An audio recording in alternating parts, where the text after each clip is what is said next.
Akkam jirtu hordoftoota Siinqee Miidiyaa. Kun sagantaa kunis jalaalaata Siinqee Miidiyaa irratti isinii dhiyaatudha. Har'a nyaata aadaa Oromoo bebbeekamoon maal fa'aadha kan jedhu qabannee isinii dhiyaannetii jirra.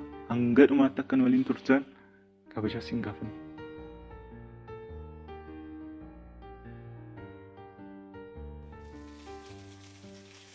Waaddii foon muramee ibidda irratti waaddame. Ancootee nyaata baay'inaan Oromiyaa dhiyaa naannoo Wallaggaatti beekamudha. Baaduu aannan raasanii dhadhaan erga irraa bahee booda baaduu nyaataaf oola.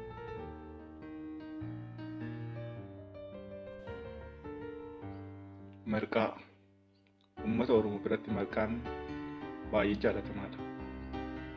Caccabsaa maxinoo kukkutanii dhadhaa baqsanii itti naquun qophaa'a.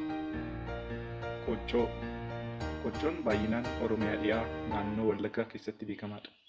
Kun qochoo kan uummata Guraagee biratti baay'inaan beekamu sana miti.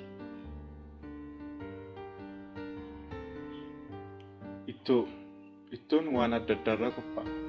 Muduraa, foon, midhaan ittoof ta'u kan akka baaqelaa, daangulee, kaayyoo irraa qophaa'a.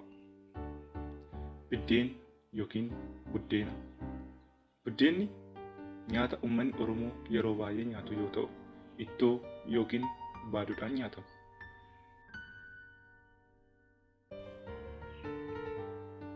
Qorii baay'inaan akaawwii garbuu irraa qophaa'a.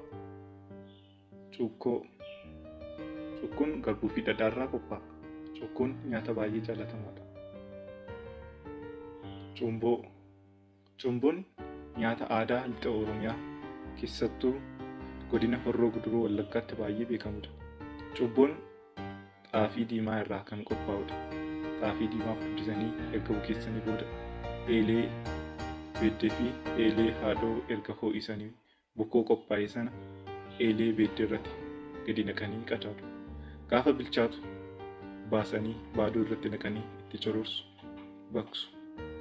Cumboon gaafa ayyaana fi gaafa keessummaan firri dhufu qophaa'a.